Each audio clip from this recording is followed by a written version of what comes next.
Hello students, how are you? Hope you all are doing well and stay safe at your home.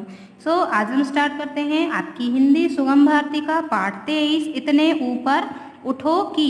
यह एक कविता दी हुई है जिसमें प्रकृति और मनुष्य का संबंध बताया गया है, प्रकृति के गौरव के बारे में बताया गया है और उसकी महानता और स्वाभिमान के गुणों का वर्णन किया गया है। इस कविता को जय कुमार जलद जी ने लिखा है।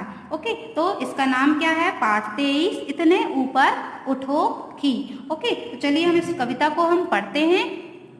इतने ऊपर उठो की जितना आसमान है, इतने बड़े बनो जितना सूरज महान है, ऐसे बढ़ो कि निर्झर जैसे निर्झर बढ़ चलता है, हर टीले पर चट्टानों पर चढ़ चलता है ना। इसमें कवि कहते हैं कि हमें इतना ऊपर उठना है जितना आसमान है ना, और इतना महान बनना है हमें जितना सूरज है ना। सूरज सभी को गर्मी प्रदान करता है, ऊष्मा देता है ना, वह इतना महान है तो हमें उसी की तरह बनना है।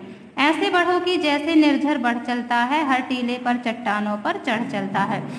हमें ऐसे आगे बढ़ना है जिस प्रकार से नदी है ना, नदी जो है वह चट्टानों और टीलों के ऊपर से उन पर अपना रास्ता बनाते हुए आगे बढ़ती है, कोई भी बाधा उसे रोक नहीं पाती है। उसी प्रकार से हमें अपने जीवन में इस प्रकार से आगे बढ़ना है ताकि हमारे रास्ते में कोई भी बाधा हमें रोक ना सके। इसलिए इस कविता में संज्ञा दी गई है हमें कि एक चट्टान की तरह हमें आगे बढ़ना है बिना किसी रुकावट के।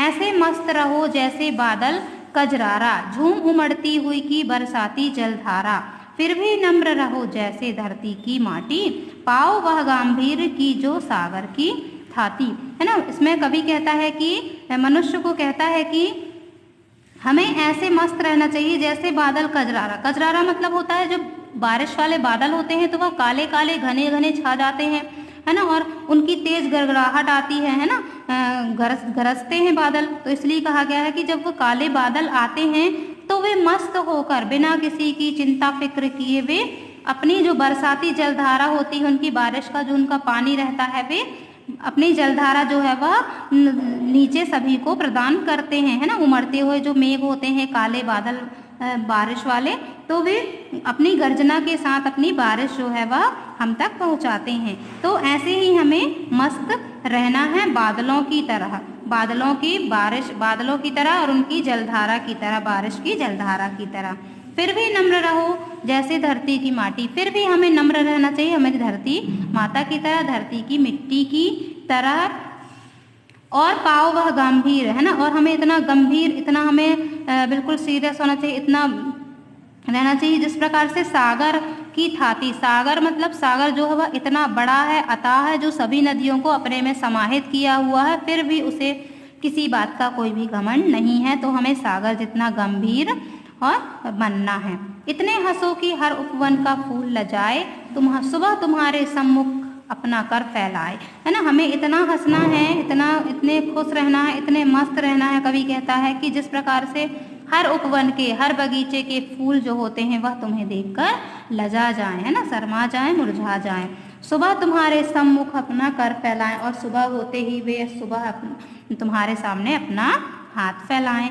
गाओ इतना गंधर्वों के स्वर शर्माए, कोयलियों के बोल की अपने मुंह की खाएं। हमें इतने अच्छे स्वर बोलना है, इतने मीठे बोल बोलना है कि गंधर्वों के जो बोल हैं वो भी शर्मा जाएं है ना। कोयल जो है वह अपनी मुंह की खाए, मतलब कोयल को भी यह लगे कि नहीं, मुझसे सुंदर भी कोई बोलता है, वह अपनी मुंह की खाए, मतलब वह भी आपसे हार जाए। हमें इतना सुंदर और इतना अच्छा बोलना है।